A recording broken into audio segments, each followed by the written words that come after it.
बेटा इस वीडियो में अपन बात करने वाले हैं कि कैसे जो नंबर आपका स्टक हो गया है, फंस गया है, चाहे जितने नंबर पे भी फंसा हुआ हो, उसको इंप्रूव किया जाए और ड्रास्टिकली कैसे इंप्रूव किया जाए। जानते हो, हम सब लोगों का ड्रीम यही है अभी इस टाइम पे कि यार कुछ भी करके किसी भी तरीके से हमें कोई एम्स दिल्ली पहुंचा दे, 650 नंबर दिला दे। कुछ बच्चे तो अब यहां पर भी आ गए कि सर जाने दीजिए, एम्स दिल्ली की बात छोड़िए, अभी तो कोई जीएमसी कोई गवर्नमेंट मेडिकल कॉलेज भी आ जाए। कुछ बच्चे तो इस पे भी है कि यार जाने दो, कोई बात नहीं, कम से कम इतना तो नंबर आ जाए कि अगले साल हम कोचिंग पढ़ने जाएं तो थोड़ा सा स्कॉलरशिप अच्छा खासा मिल जाए, फ्री हो जाए।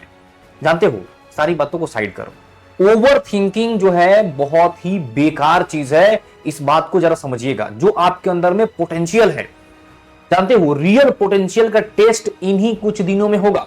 जो भी दिन बचे हुए ना गिने चुने, 25 दिन, 23 दिन, 24 दिन, जो भी दिन बचे हुए, इसी में आपके रियल पोटेंशियल का टेस्ट होगा। पता है, बहुत सारे बच्चे जो हम लोग के साथ पढ़ाई कर रहे हैं वो बोल रहे हैं कि सर जितना हमने साल भर मेहनत नहीं किया था, उतना मेहनत हमने कुछ टाइम में किया है। 5-5 टेस्ट दे रहे हैं बच्चे, 5-5 वीकली 5-5 टेस्ट दे रहे हैं। कुछ बच्चे तो एक्स्ट्रा टेस्ट भी दे रहे हैं। और जानते हो, सुबह से शाम तक क्लास चल रही है, सुबह 8 बजे से लेकर के रात के 8-9 बजे तक क्लासेस चल रही हैं और बच्चे पार्टिसिपेट कर रहे हैं उसमें। ऐसे फोर्सफुली किसी को नहीं कराया जा रहा है, बच्चे खुद ब खुद आ रहे हैं, खुद ब खुद कर रहे हैं चीजों को।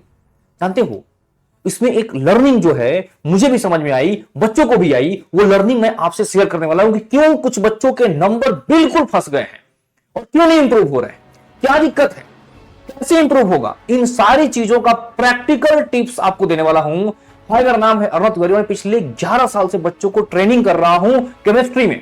तो जरा ध्यान दीजिएगा मेरी बात पे, एक एक चीज बहुत कीमती है, इसलिए जाकर के भाग करके फटाफट से आओ, पेन और कॉपी लेकर के आ जाओ बेटा, जल्दी से आ जाओ। आई होप कि आ गए होंगे, ठीक है। तो क्या आप रेडी हैं? तो जल्दी जरा चैट सेक्शन में एकदम फायर इमोजी टाइप कर दो कि yes sir I am ready, फिर स्टार्ट करते हैं। देखो, बात दरअसल ये थी कि बहुत टाइम से मैं बच्चों को ऑब्जर्व कर रहा था कि क्या दिक्कत है आखिर कि उनका जो नंबर है स्टक हो जा रहा है, बढ़ नहीं रहा है। और जानते हो, ये प्रॉब्लम ऐसा लग रहा होगा कि सर ये तो प्रॉब्लम उसके साथ होगा ना जो बच्चा मतलब कि 250 नंबर ला रहा है, 300 आ रहा है। नहीं, ये प्रॉब्लम सबके साथ है। मान लो जिस बच्चे का 650 नंबर आ रहा है, क्या अगर थोड़ा सा वो इंप्रूव कर ले, 680, 690, 700 पर पहुंच जाए, तो क्या लगता है कि बढ़िया एम्स नहीं जा सकता वो, है ना। यानी कहने का मतलब यह है कि बेटा ये जो 150 ला रहा है ना, जो 100 नंबर ला रहा है ना, जितना रेलेवेंट उस बच्चे के लिए है, उतना ही रेलेवेंट उस बच्चे के लिए भी है जिसका 700 नंबर आ रहा है, क्योंकि उसको भी 20 नंबर बढ़ा करके 720 पे जाना है अपने को लेकर के, हाँ या ना। यानी कि हर एक स्टेज के बच्चों के लिए ये वीडियो बहुत पावरफुल है। पता है, मैं बहुत पहले सोचा था कि कुछ ऐसा वीडियो दिया जाए बच्चों को जो कि उनको एकदम ट्रांसफॉर्म कर दे। अब जरा ध्यान से सुनना मेरी बात। संडे को मैं बच्चों के साथ बातचीत किया, ऐसे फोन पे ही बातचीत किया, और मैंने सोचा कि यार क्यों ना बच्चों के साथ एक जो 3 कैटेगरी के बच्चे, एक बच्चा ऐसा भी था उसमें जो 700 प्लस नंबर लेकर के आ रहा है, कुछ बच्चे ऐसे भी हैं जो 650 नंबर ला रहे हैं, कुछ बच्चे ऐसे भी जो 250 नंबर ला रहे हैं, ठीक है। कुछ बच्ची, एक स्टूडेंट भी थी जो आई थिंक उसके नंबर 550 के आसपास आ रहे थे। इन सारे बच्चों से बातचीत हुई, लाइव बातचीत है अपने ही चैनल पे, ठीक है, जाके देख सकते हो। हालांकि उसमें साउंड का थोड़ा सा इशू है, लेकिन मेरी बात को गौर से सुनना, क्योंकि बहुत सारा डेटा, बहुत सारी एनालिसिस मैं आपके साथ शेयर करने वाला हूं, और बड़ी पॉजिटिव एटीट्यूड के साथ सुनिएगा। हमेशा जो बच्चे आ जाते हैं ना जज करने से, यार क्या होगा उससे, देखो तुम्हारा तो बेटा कुछ भी नहीं होगा, ध्यान देना, ठीक है। मेरी बात को समझो, अगर इंप्लीमेंट किए तो कुछ होगा, नहीं करोगे तो कैसे होगा। आ रही बात समझ नहीं। देखो, जितना मेहनत अभी इस टाइम पे हम कर सकते हैं अपनी ओवर थिंकिंग को साइड करके, उतना ही बेनिफिट मिलने वाला है। पता है तुम्हें, जैसे मैंने एक एक चीज अपने कॉपी में नोट डाउन करी, एक एक चीज जो बच्चे बोल रहे थे मैं लिख भी रहा था, ठीक है। उसमें जानते हो सबसे मेन जो चीज था वो क्या सामने आया पता है, जैसे जो बच्चा 600 के ऊपर नंबर ला रहा है, 600 प्लस नंबर ला रहा है, उस बच्चे के कुछ ही टॉपिक्स हैं जो वीक हैं। जो बच्चा 650 प्लस नंबर ला रहा है, उसके टॉपिक्स तो वीक नहीं है, बट कहीं ना कहीं एग्जाम जो दे रहा है ओएमआर गलत फिल कर दे रहा है, थोड़ा सा सिली मिस्टेक्स हो जा रहा है, उसमें गड़बड़ी है। यानी कि सब्जेक्ट लेवल पे कोई इश्यूज नहीं है। जो बच्चा 550, 500 नंबर ला रहा है, उसके कुछ टॉपिक्स ऐसे हैं जो अभी भी कमजोर हैं। जैसे मान लो, एक चीज समझना, थोड़ा सा एक आंकड़ा देता हूं आपको। सपोज दैट कि फिजिक्स, केमिस्ट्री, बायोलॉजी मिलाकर के बेटा टोटल 400 टॉपिक्स है। सपोज दैट, एक रफ आंकड़ा दे रहा हूं आपको। अब जानते हो होता क्या है, जैसे अब ध्यान दीजिएगा, जरा मेरी बात को समझिएगा। जो आपके एग्जाम में आ रहा है, मैं इधर लिख देता हूं 400 टॉपिक्स है, डन। अब ये 400 टॉपिक्स जो है आपके एग्जाम में पूछे जा रहे हैं, इसमें से जितने ज्यादा टॉपिक्स आपके मजबूत होंगे उतने ही आपके स्कोर्स आएंगे। तो मैंने क्या बताया, मैंने बताया कि 650 प्लस नंबर वाले का टॉपिक तो कंप्लीट है, बट दिक्कत कहां पर है कि वो सिली मिस्टेक्स कर दे रहा है, क्वेश्चन को जल्दीबाजी में पढ़ रहा है, कॉन्सेप्ट क्लिक नहीं कर रहा है, गलत आंसर भर दे रहा है। जिस बच्चे का 600 प्लस आ रहा है उसकी क्या दिक्कत है, वो उसके 2-4 टॉपिक्स वीक हैं और कुछ सिली मिस्टेक्स वाला पार्ट है। यानी कहने का मतलब है कि सिली मिस्टेक्स सब में कॉमन है। अगर सिली मिस्टेक्स पे हम ध्यान ले लें और ढंग से देख ले चीजों को, ढंग से क्वेश्चन को पढ़ लें, सही से ओएमआर फिल करना शुरू कर दें। ओएमआर में भी गड़बड़ी थी, बहुत सारे बच्चों की ओएमआर फिल करने में भी दिक्कत थी, यार ध्यान दीजिएगा। तो कहने का मतलब यह है कि आप देखोगे आराम से 25 से 30 नंबर, तो आप 30 नंबर से भी ज्यादा 50 नंबर मान के चलो, 50 नंबर तो आप सिली मिस्टेक्स को अवॉइड करके और अपने ओएमआर को सही से फिल करके ला सकते। यानी कि जो बच्चा 250 पे है, बिना एफर्ट के थोड़ा कॉन्शियस हो जाए तो 300 नंबर आने लगेगा। अब क्या है उसके, जैसे 300 वाले बच्चे और 600 वाले बच्चे में डिफरेंस क्या है, 600 वाले का शायद हो सकता है कि 10, 12, 15 टॉपिक, 20 टॉपिक मान लेते हैं वीक है, इस बच्चे का ज्यादा टॉपिक वीक है। तो करेंगे क्या, आपने टेस्ट दिया है ना, पिछले कुछ दिनों में टेस्ट दिया है ना, बहुत सारे बच्चे 7 डेज चैलेंज को एक्सेप्ट किए थे। मैं आपसे भी पूछ रहा हूं, क्या आपने एनालिसिस करी? चैट में लिख करके बताओ यस और नो। अगर आपने एनालिसिस करी, कांग्रेचुलेशन, वेल डन। और नहीं करी तो जाके करो बेटा। टेस्ट सिर्फ देने से नहीं फायदा होगा, टेस्ट दे करके उसको इंप्रूव करना होगा। जो कमी रह गई, जो गड़बड़ी रह गई, उसको ठीक करना है बेटा। टेस्ट इसलिए दिया जाता है। हाँ, ऐसा तो नहीं टेस्ट दिया जाता है सिर्फ जज करने के लिए, खुद को ओवर थिंकिंग करने के लिए कि मेरे तो इसी पर नहीं होगा। आ रहा है समझे कि नहीं? टेस्ट दिया जाता है ताकि हम इंप्रूवमेंट ला सके, अपनी कमियों को एनालिसिस कर पाए, इसलिए टेस्ट दिया जाता है। ठीक है, तो अगर आपने एनालिसिस करी होगी तो आपको पता चल रहा होगा कि अगर मान लो कि मेरा 350 नंबर आ रहा है, 400 नंबर आ रहा है, तो मेरे कई सारे ऐसे टॉपिक्स हैं जो वीक हैं। और उन वीक टॉपिक को आइडेंटिफाई करने का सबसे परफेक्ट तरीका होता है बेटा, क्या चीज? टेस्ट। टेस्ट दीजिए, टॉपिक को चुन लीजिए।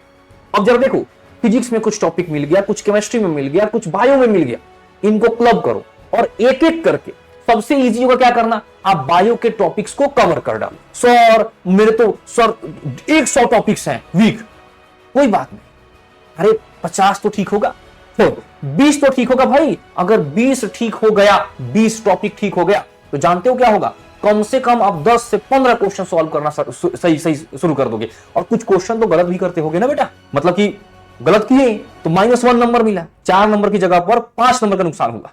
आई बात समझ? छोड़ते तो 4 नंबर का नुकसान होता, गलत कर दिए तो -1 तो और जुड़ गया ना, 5 नंबर का नुकसान होगा। यानी कहने का मतलब अगर 10 क्वेश्चन, 20 क्वेश्चन का भी इंप्रूवमेंट आया, समझ में आ रहा है, तो 100 नंबर बढ़ गया। समझो मेरी बात को, ध्यान से समझना। लिखो इसको, लिखो क्या मैंने बोला। एक तो सिली मिस्टेक्स वाली चीज है, उसको आइडेंटिफाई करेंगे तो एट इंस्टेंट हमारा नंबर कितना बढ़ जाएगा, लगभग 50 नंबर के आसपास बढ़ जाएगा, बढ़ जाएगा। कुछ टॉपिक्स मेरे जो वीक हैं, जैसे मान लो कोई बच्चा 500, 550 पे, 50 नंबर बाद 600 नंबर पहुंच गया, वो सिली मिस्टेक्स ठीक करके टॉपिक्स कुछ ठीक कर लिया, तो 650, 680 तक जा सकता है। पता है एक चीज बताऊं, लो कॉन्फिडेंस में मत जाओ बाबू, एकदम मत जाओ। अभी तो इतना ज्यादा मेहनत कर लो इस टाइम पे जितना कभी भी नहीं किए थे। और जानते हो ये बड़ी गोल्डन टाइम है। गोल्डन टाइम क्यों? क्योंकि एग्जाम का प्रेशर है, सारे बच्चे पैनिक हैं, सब लोगों का एकदम पूरा फोकस किस पे है, कैसे पढ़ा जाए, कैसे एग्जाम क्रैक किया जाए, इस पे। पता है ऐसा गोल्डन टाइम फिर जानते हो कब आएगा? अगले साल। करना चाहते हो वेट अगले साल फिर से इसी मूवमेंट का? नहीं ना, तो इसी बार पढ़ाई करो। जानते हो हाई प्रेशर में ना काम ज्यादा कर लेता है इंसान।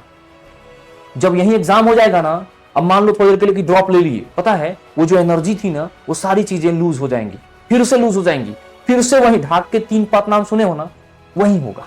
कहने का मतलब यह है कि जब तक बेटा हम अपनी आदतों को ठीक नहीं करेंगे, हमारे नंबर भी नहीं ठीक होंगे। आई बात समझ में कि नहीं?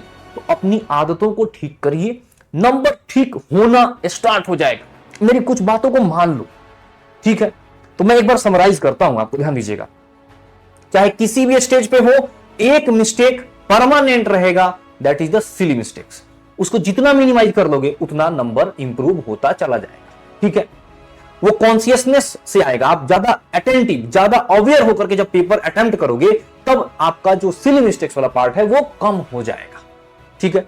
दूसरी चीज, लगभग मान के चलो कि 400 टॉपिक्स हैं, तो जितने ज्यादा टॉपिक्स आपके मास्टर होंगे, आप उसको अच्छे से कवर किए रहोगे, उतना ज्यादा नंबर आप एक्सेप्ट कर पाओगे। ठीक है, उतने ज्यादा नंबर आप ला पाओगे। ठीक है, यानी कहीं ना कहीं वो सारी चीजें लिंक्ड किससे हैं? टॉपिक आपका कितना स्ट्रांग है। सर पता कैसे चलेगा कि मेरा टॉपिक वीक कौन कौन सा है? कोई और नहीं बताएगा। आपने जो टेस्ट दिया उसकी एनालिसिस करो। फिजिक्स का निकाल लो टॉपिक 15-20 टॉपिक, केमिस्ट्री का निकाल लो 10-5-7-10-15-20 टॉपिक, बायो का निकाल लो टॉपिक, और सबसे पहले बायो को फोड़ दो, जितने भी टॉपिक्स कर पाओ कर ला लो कवर। केमिस्ट्री का कर लो, फिर फिजिक्स का कर लो। जानते हो अपने आप बेटा, जान एक चीज समझना, नंबर जब बढ़ेगा ना बाबू, तो ये जो मैं बोल रहा हूं ना वो आपको समझ में आएगा। आपका सेल्फ कॉन्फिडेंस बढ़ेगा। कोई कितना भी मोटिवेट कर दे, कोई कितना भी समझा दे, आप जब तक नहीं उठोगे ना बेटा तब तक काम नहीं चलेगा। भगवान श्री कृष्ण भी, भगवान पर ब्रह्म परमात्मा, वो बोले अर्जुन को कि बेटा उठ। जो गीता का उपदेश दिया था ना उन्होंने, 48 मिनट के समथिंग था, 48 मिनट उसको मोटिवेट नहीं बोलो, ज्ञान बताया गया, सिखाया गया चीजों को। लड़ना तो उसी को पड़ा ना भाई। भगवान के साथ रहते हुए भी लड़ाई किसको लड़नी पड़ी? अर्जुन को ही लड़नी पड़ी। आपको ही लड़ना पड़ेगा। हम सब लोग, जितने भी एडुकेटर्स हैं, जितने भी टीचर्स हैं, जितने भी कोचिंग इंस्टीट्यूट है, आपके माँ बाप, सब कोई आपके साथ खड़ा है। ठीक है, लड़ाई आपको लड़नी पड़ेगी। हम लोग स्ट्रेटजी बता सकते हैं, हम लोग इंप्रूवमेंट का टिप्स दे सकते हैं, हम लोग थोड़ा सा डांट सकते हैं, बट अल्टीमेटली बेटा पढ़ना आप ही को पड़ेगा। आई बात समझ में नहीं? तो अब आलस छोड़ो। एकदम अभी लिख रहे थे ना, एकदम इसी मूवमेंट पे अभी मोमेंटम बिल्कुल ब्रेक नहीं करना है। इसी मूवमेंट पे आप फटाफट से एक टेस्ट का तो एनालिसिस अभी तुरंत एट इंस्टेंट कर डालो। एक सब्जेक्ट का कर डालो। आपको लगता है कि बायो सबसे इजी है, बायो का ही कर डालो कि बायो के मेरे 10 टॉपिक्स वीक रह गए हैं, और अभी बैठे बैठे बिना हिले अभी तुरंत इसको कंप्लीट करो। आप देखोगे ना अगले ही टेस्ट में सिर्फ बायो ठीक करने से आपके आराम से नंबर 50-60 इंक्रीज हो जाए। केमिस्ट्री भी कर डालो। आप जानते एक बार मोमेंटम जब बन जाएगा ना, ओवर थिंकिंग हट जाएगी ना, एकदम काम करते चले जाओगे। और मेरे लाइफ का एक एक्सपीरियंस है बेटा, मैं आपसे शेयर करता हूं। मुझे बहुत पहले एक इंसान ने बोला था कि अगर आप चाहते हो ओवर थिंकिंग से बचना तो आप ओवर वर्क करो। अगर आपके पास काम ज्यादा है तो आप ज्यादा नहीं सोचोगे। काम कम है, बहुत ज्यादा सोचोगे, काम कम करोगे। तो ढेर सारा काम उठा लो। जितना काम आप एक हफ्ते में कर सकते हो ना, उतना काम एक दिन में करो। आई बात समझ में कि नहीं? इलन मस्क बोलते हैं कि मैं ऐसी स्ट्रेटजी बनाता हूं, मैं सोचता हूं कि 10 साल में मुझे क्या क्या अचीव करना है, क्या क्या करना है, ये प्लांट वो प्लांट, 10 तरह की चीजें, 10 साल का, और उसको मैं 1 साल में करने की कोशिश करता हूं। समझ लो कितनी पावरफुल चीज है। बहुत सारे बच्चे तो छोटा सा काम नहीं हुआ तो डिमोटिवेट होकर लेट गए। नहीं भाई, नहीं लेटना है, काम खूब एकदम दबा दो। बस अगर ढेर सारा काम उठाओ और इतना काम करो कि सोचने का फुर्सत ना मिले जाता। आई बात समझ में कि नहीं? समझ गए मैंने क्या बोला? ओवर थिंकिंग से बचना है तो ओवर वर्क करिए, और कोई सॉल्यूशन नहीं है। सिंपल सी बात, दिमाग खाली रहेगा, खाली दिमाग शैतान का घर। ठीक है, तो अभी अभी बैठे बैठे एटलीस्ट एक चैप्टर का बना लो और मोमेंटम बन जाए, तीनों को कर डालो। आज रात भर इसी चीज में लगा दो बच्चों, एकदम लगा दो। अगर आप रेडी हो इसको करने के लिए, इस चैलेंज को एक्सेप्ट करने के लिए, तो नीचे कमेंट सेक्शन में जरूर लिखो चैलेंज एक्सेप्टेड, और उसके बाद जब कंप्लीट हो जाए रात भर करो यार, कल सोना देर तक, कोई बात नहीं, आज कर डालो, चैलेंज एक्सेप्टेड लिख दो। और कल जब हो जाए तो नीचे अपने ही कमेंट के अंदर में आकर रिप्लाई जरूर करना, yes sir I done it. पता है बहुत प्राउड महसूस होगा, और मुझे भी लगेगा कि हाँ यार, मैं जो मेहनत कर रहा हूं बच्चों के लिए, जो वीडियो बनाए जा रहे हैं, जो अपनी एनर्जी लगाई जा रही है, हाँ वो सही डायरेक्शन में बच्चों तक पहुंच रही है, हेल्प हो रहा है बच्चों का। ठीक है, इसी के साथ वीडियो को बेटा एंड करता हूं, और जाओ एक ही चीज बोलूंगा, आपको जाकर के फोड़ देना है बेटा, एकदम फोड़ना है। सब लोगों के अंदर में पोटेंशियल है, बस जरूरत है उस चीज को जगाने की।